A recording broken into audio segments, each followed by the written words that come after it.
Good evening. Welcome to WSBI, your resource for success podcast program, where you get to meet inspiring women-owned businesses from across the country. And now, for your host, Kimberly McLemore.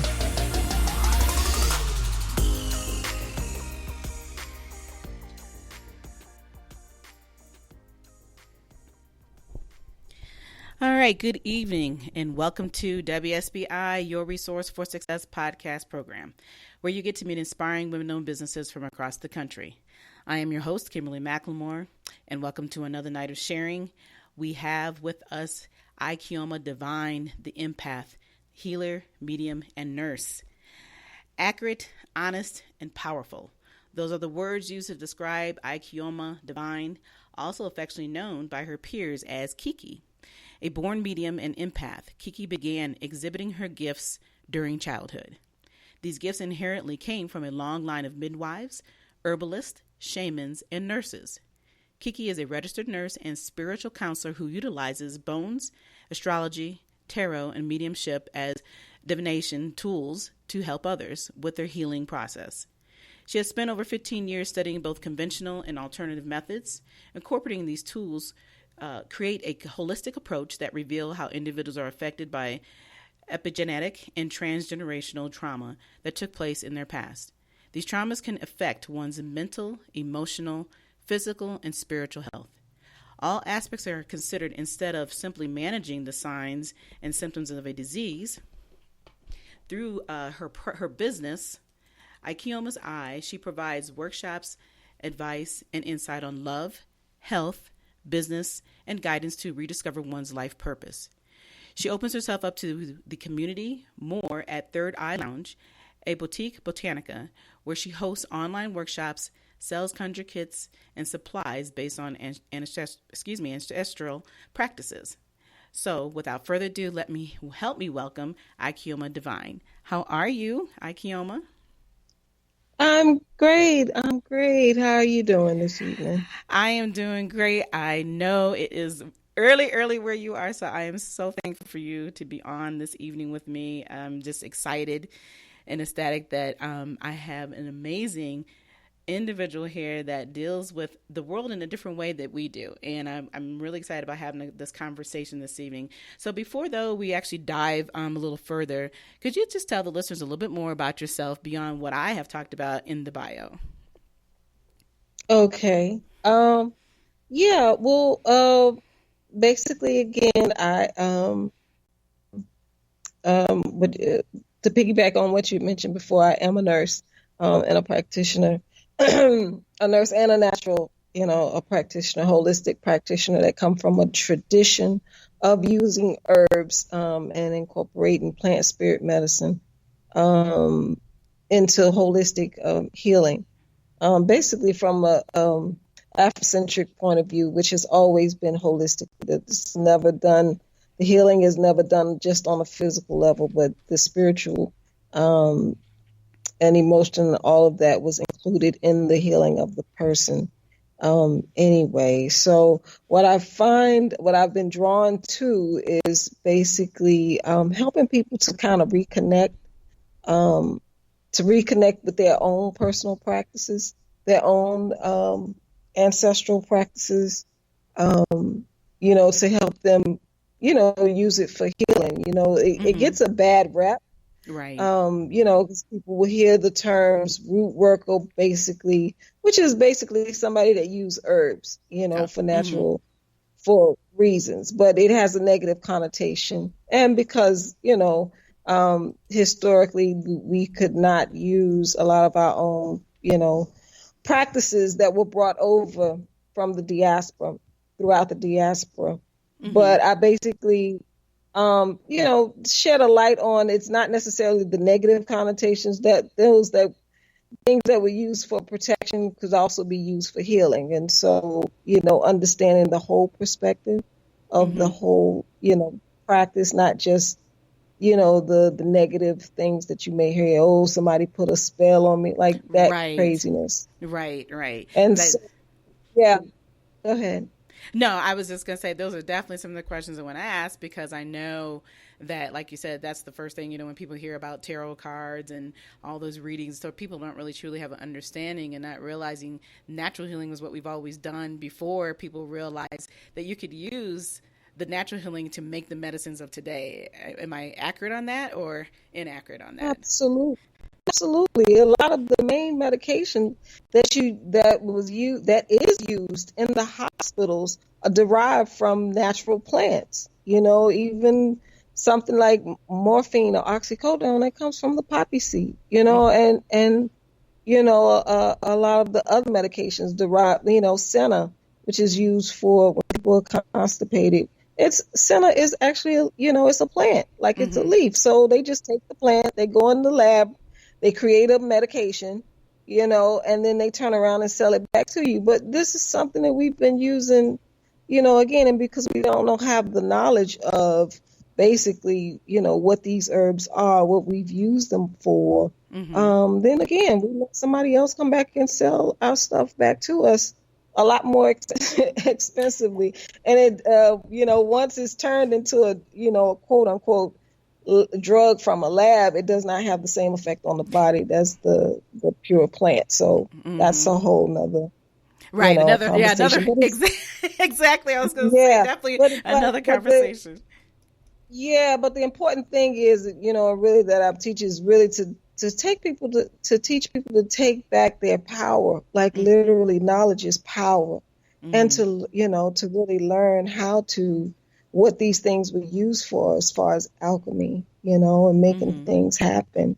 And no, it's very important. It's very important that we do that. The things like you mentioned, like tarot or the bones and divination, these are systems. That's not a poof abracadabra. These are literally systems. They're based on numerology. They're based on these are systems that people have studied for years, and it's not anything new because, humans have been studying nature for hundreds of thousands of years, as long as we've been here. So these systems are derived from the study of nature, the elements, numbers, numerology, like all of that. These are systems, and people have studied them. So again, people hear something and they don't know anything about it. Somebody just tell you, oh, that's dangerous. And again, most of these people haven't even experienced what it is that they're telling you, Right, right. But what do you think the real fear is once, people start to realize, we're even seeing more and more obviously, like, being able to have, I guess the informal word would be weed, that people are being able to utilize that, because people have been saying for years, when I take this, it makes my body feel better. I don't have the pain, it helps on so many different levels. And then obviously now they're making it into other chemicals and other things that are supposed to be helpful for the body. But what is the real fear, do you personally think, that people have, or either these doctors have, or other individuals who are involved in it are having to say, no, we don't want people to have this, to have these items, because what? Is it all just about money? It's about money, but it's also control. So let's just speak real briefly and candidly about control. Why did they stop having us use or make us fear against our own power in the first place? And I'll just use just a prime example. There are several, but something that most people know about is the quote unquote the Haitian Revolution, and this has happened very close to the U.S.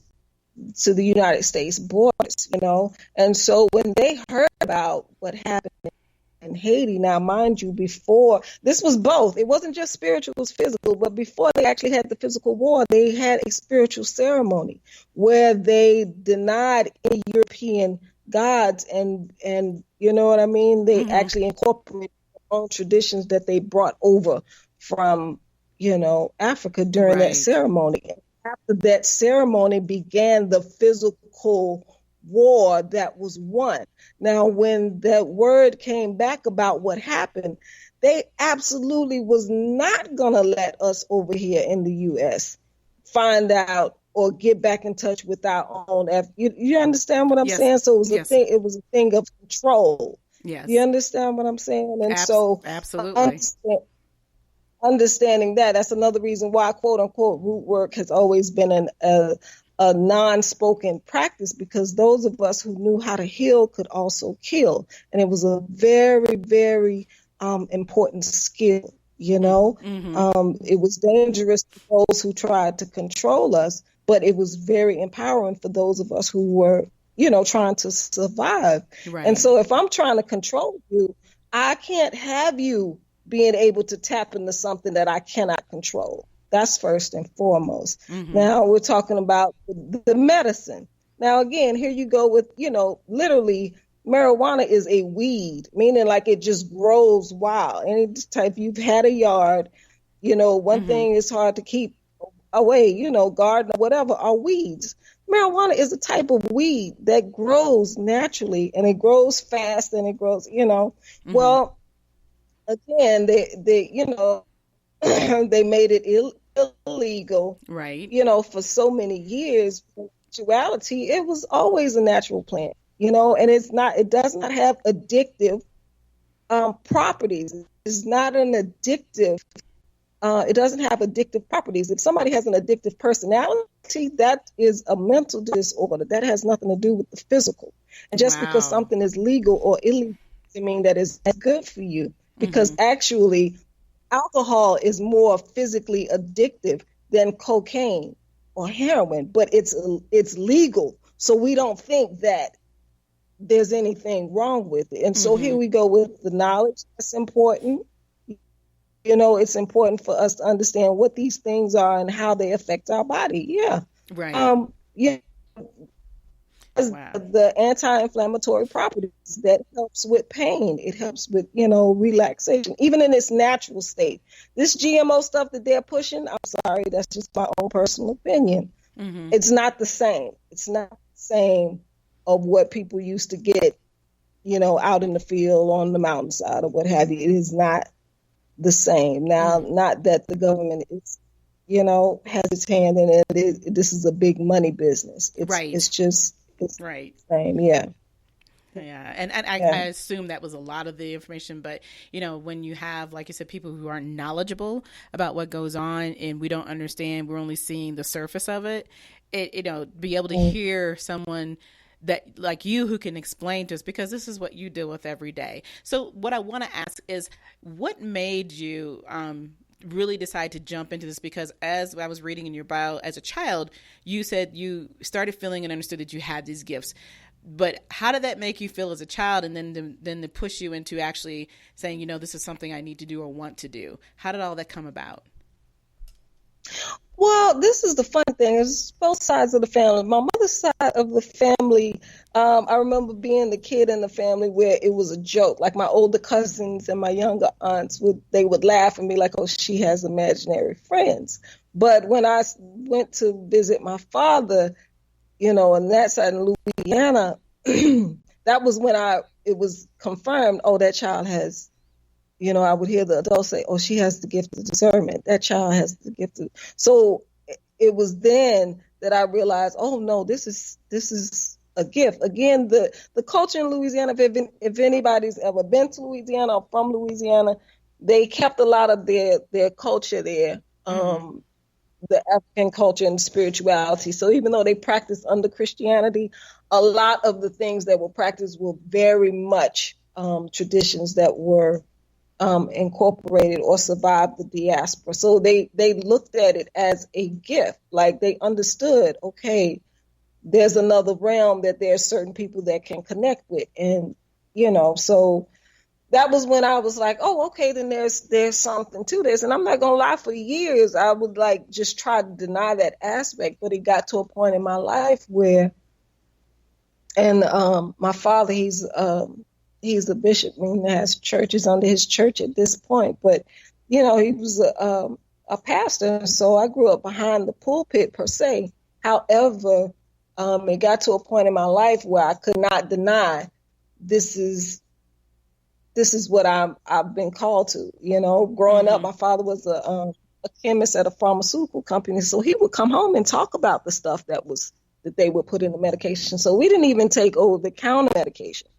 So Wow. growing up with that and being around that, and his grandmother is the one who was a midwife in South Carolina, and a nurse and a midwife in South Carolina. So again, coming from people who practice, both spiritual and the physical, even though I cannot not be who I am. You know what I mean? It got to the point where I kept trying to fit in and be what I thought was normal, and it was like, yeah, no, that's just not your path. That's just not my path. What I found is, like, once I kind of surrendered to the process, and I was like, you know what? Well, this is who I am, and this is, where I'm going. My whole life has just turned into like a miracle after a miracle after, a miracle. So that's another thing. I just try to teach and encourage people to really tap into who you are, not trying to fit into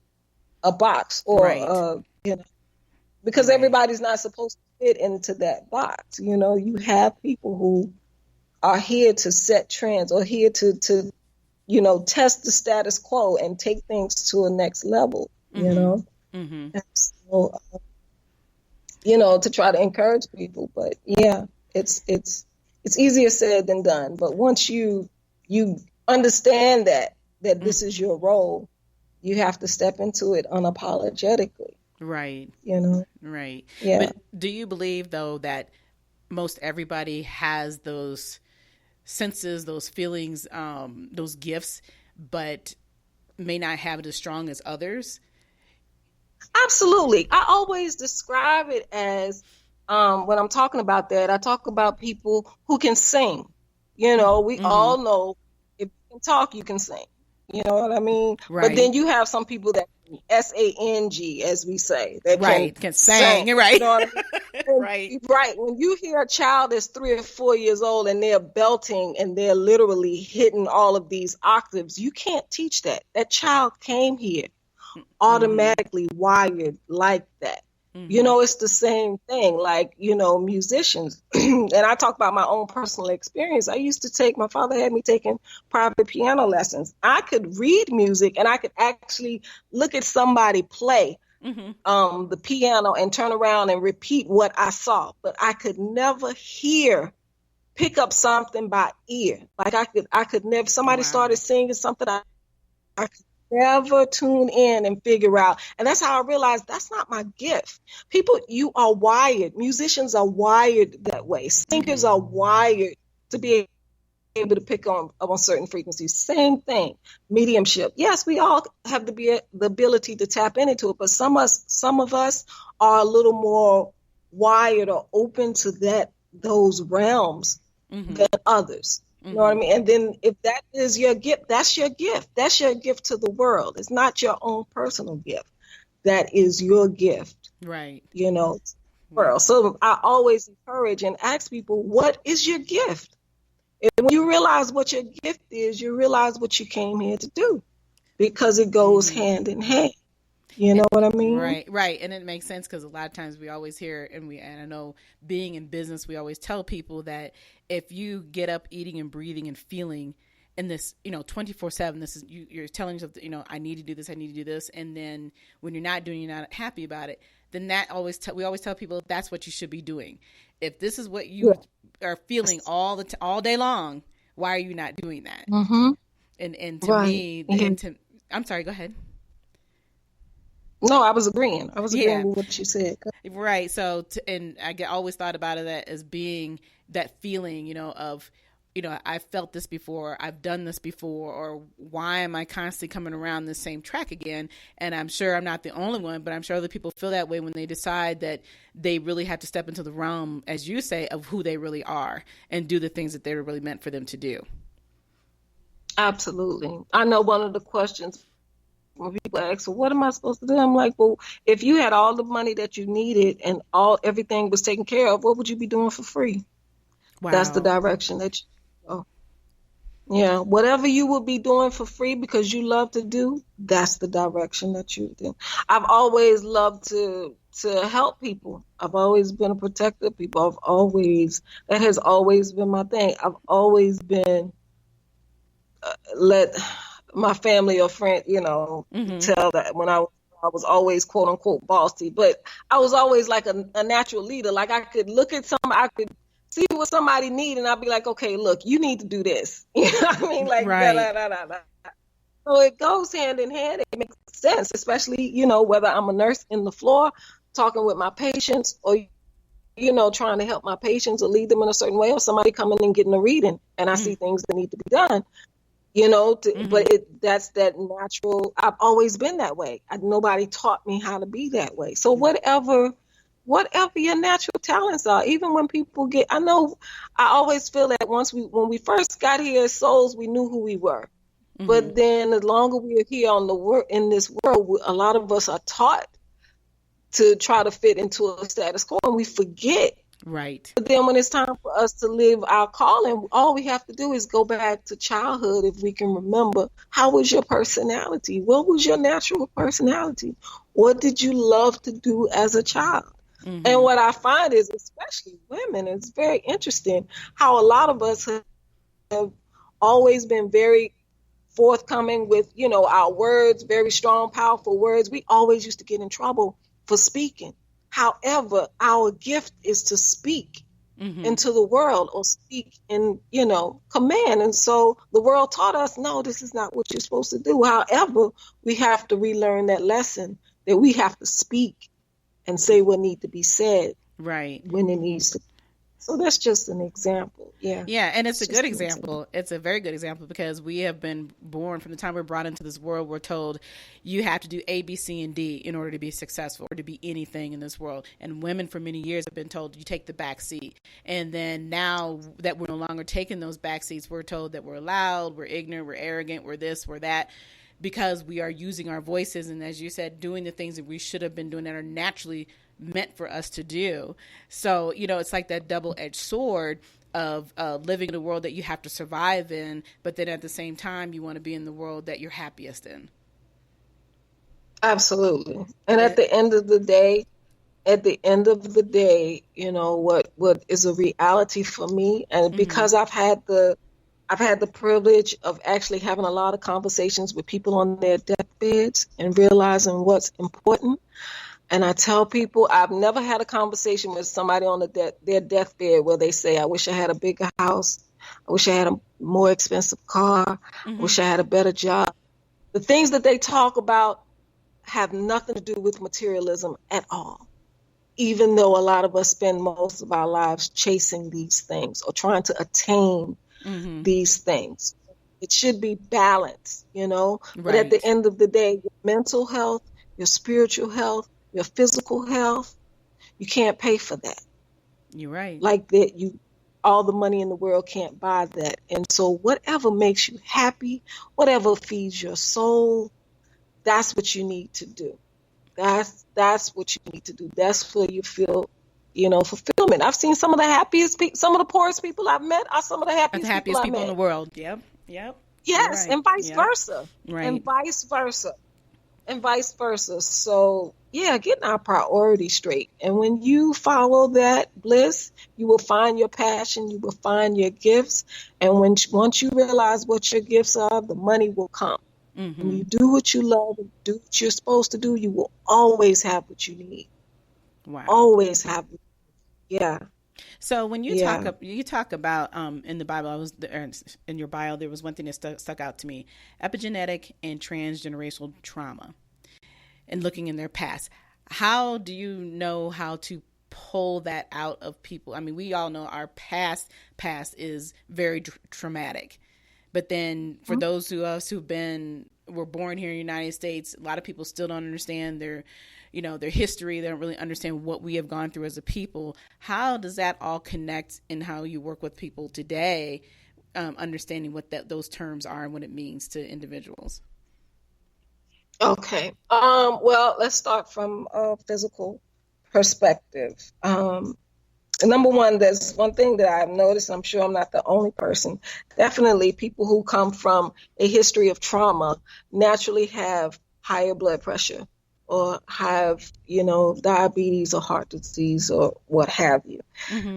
Yes, you can say diet, and certain environmental stuff, but I've seen people or elders who have habits that should have killed them according to our standards a long time ago. And Right. because of their attitude and the way that they deal with things, they're very, they're fine. I've met smokers who've been smoking 40, 50 years, have no COPD, they're breathing fine. But they they smoke natural cigarettes, not the ones out of the store, just as an example. But also, again, if you have to think about it, well, first of all, if you understand energy and dealing with people, like when a woman is, has a child and that child is, and that woman is stressed, the child comes out stressed, and if those stresses are not dealt with when that child has a child, this is how. And if you go back and back and back, further. Now, I'll give you an example of how that comes up, especially on a spiritual level, because we're talking about holistically. I have actually had several, this comes through a lot of times, several readings, but I'll give you one particular incident. I was doing a reading for a man, and the first thing that came up, I was like, "You having issues with your throat, you need to speak." And he was like, "Yeah, people tell me that." Well, come to find out, what came up in the reading was that his maternal grandfather watched his father being hung for something, for speaking up. And so that trauma carried down through his grandfather, through his mother.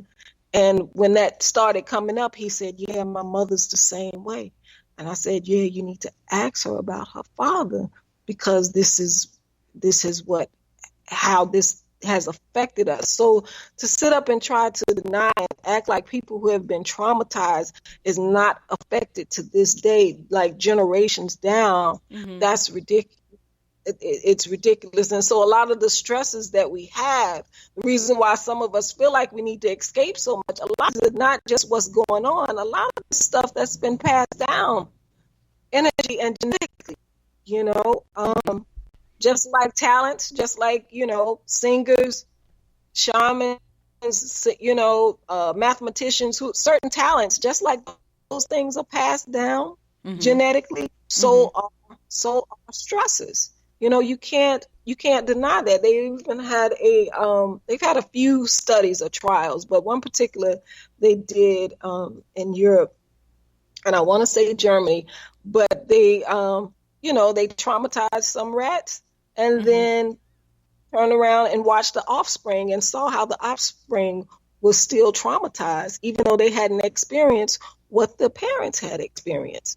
So it's proven, even scientifically, but also spiritually, we've always known that. Those that practice, these are things that we have to deal with. And once you're aware of what it is, that's when the healing can begin. Right. So that's another thing that I teach. It's like, okay, well, we can't say, well, I'm a victim. Okay, well, this happened. So now let's get rid of that so that those that come after you don't have to suffer. Be the change that you need to happen in your family. If you see a particular generational, I don't like to use the term curse, but, a generational issue. And a prime example is women who've been raped or molested. Surprisingly, a lot of time when they find out, it wasn't just them, their mother, their grandmother, their aunt, Right. Another thing, women, we tend to attract, and men too, but I'm talking about women right now. We tend to attract the same type of men that our mother or our grandmothers or our aunts or what have you. And so there's a mentality, whether we grew up in that environment or not. That's the funny thing. That's the crazy thing. That's how it is definitely inherited genetically in some kind of way, that you wind up picking the same type of personalities or drawing the same type of personalities, Wow. So if there's an issue with that, then there comes the lesson. Okay, if I'm used to abuse, because a lot of us find abuse very comfortable, even though we know logically this is not right, but it feels comfortable, and so we're drawn into those same dysfunctional situations. And then here we go with mental health, the spiritual health, and sometimes it's physical well-being also, domestic violence, so those things can be generational, so yeah, that's what I mean. Like, when I'm talking about approaching it from a holistic point of view, like understanding all of that, right? Understanding all of that and how it affects us. And it shows up physically, always shows up physically.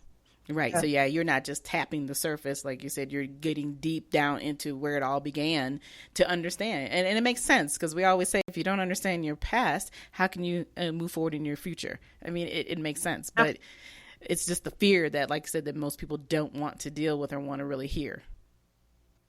Right. And that's the thing too. I'm a very straight, forward person. When people come to me, some people, and I understand systems, how things are set up and how people in power like to take advantage of people. When people, but can you do this? No, it's very rare that I do any work for anybody, but I can give you the tools and teach you how to start the healing process for yourself. First and foremost, if you want to heal, you need to be able to take control of your own health and your own responsibility. Be responsible of the situations that you're in. Do you understand what I'm saying? And yes, so, yeah. And a lot of time, what I find is a lot of time people, they don't mind being, the sickness is comfortable for them. They get the attention that they want. They get the attention that they need. Some people don't want to let go of the anger that's causing the liver issues or that's causing the kidney. They don't want to let go. And so you have to take accountability first and foremost before your own healing if you want that to start, that process to start. And so a lot of people don't hear that. I mean, they don't want to hear that. They'd be like, you can't do it. No, I can't. I can show you. I can show you what the issue is, and then I can tell you how you can work on it, or here's some tools that you can need to get rid of these things or to start the process. But first and foremost, you have to take accountability of what's going on. You have to be aware of what's going on and take control of your own health, period. And you'd be surprised at how many people are not really willing to do that. Not really, because like I said, we're so used to conforming. And I love what you just said a minute ago about how some people are just comfortable in that environment. They're comfortable at being hateful or comfortable at being mean or don't know what to do with themselves, or just like I said, they wanted that attention brought to them when they're sick all the time. And I had a conversation not too long ago with an individual. I'm not going to get into all of the real details, but I just found that this person was so comfortable with people having to need him. It was one of those situations where every day it was always about, well, there's this person who's sick or this person who's dying or this, I got to go to this funeral. I was like, do you live outside of that world? It was like he didn't know how, and he was comfortable with that. And Absolutely. And like I said, I thought I was the one going crazy. I'm like, wait a minute now. It's like you're using this like a crutch. Yeah. Absolutely. Yeah. And so, that's very, very important. First and foremost, accountability. Now, once we get to the root of the problem, what are you going to do about it? What are you willing to do about it? Are you willing to change? Are you willing to, and everybody has free will. Everybody has free choice. That's true. That is true. Yeah. Absolutely. Oh boy, man, we could keep going on and on in this conversation. There's so many other things I would definitely love to get into, but I'm gonna have to definitely have you come back and do another show. I do have a couple more questions before we close down. What would you give advice to any woman or any man who decides that they want to come into business? What would you tell them? Again, first and foremost, follow your passion. Follow if like I mentioned before, if you had everything that you wanted financially, you didn't need anything, what would you be doing for free? Follow that and look for the opportunities in that, look for the opportunity in there. There's always ways to make money, but if you use your talent, or not just the talent, but something that you love to do. Usually, if it's something that you love to do, you're going to be good at it anyway. And if you're good at what you do, the money will come. Because there's going to be a need somewhere. You just have to find your niche. And it may not be something that's already out there. You may be the person that bring a new niche to the market. that people Right. didn't even know so really just kind of tap into yourself and go with that. Don't just jump on the next bandwagon. Oh, this is how much they make. This is what I want to do. Oh, they make this how much? Oh, that's what I want to do. Mm-hmm. Yeah. Well, that's definitely great advice. I really enjoyed having you on. But before you go, could you please tell the listeners how they can get a hold of you? Yes, definitely. On Instagram, Twitter, and Facebook, it's Ikeoma Divine, Ikeoma Divine. And I have a Botanica online. It is Third Eye Lounge, 3RD LOUNGE at 3RD LOUNGE. And that's on also Facebook, Twitter, and Instagram. All right. Well, again, Ikeoma, thank you so much for spending some time with me. It's been a phenomenal interview. Like I said, I definitely plan on having you back because there's a lot more information that I would love for you to be able to share with our listeners. This has been an amazing evening to be able to spend with you. So again, like I said, thank you. And for everyone else, if you would like to be a guest on our show, all you have to do is just send me some information, which is real easy, a short bio. You can send me a pic and your logo, and you can send it to my email address, or you can connect with me through Facebook. My email, of course, is KimberlyMcLemore@gmail.com, or you can also reach me at Kimberly at WSBILLC.com. But again, like I said, thank you for coming on. And for everyone else, we are here every Thursday evening at 7 p.m. And you can listen to us on iHeartRadio, Spotify. We are now on Apple as well. We are also on Google. So we're kind of moving up in the world. So there's no reason why you can't find us or can't hear us. You can also listen to us directly on the Facebook page. But have a good evening, and we'll talk to you all again soon. Good night. Good night, everyone. We will be back next Thursday evening at 7 p.m. Follow us on Spreaker, www.spreaker.com/user/WSBI. View our new WSBI website anytime at www.wsbillc.com and on Facebook, Twitter, YouTube, LinkedIn, and Instagram.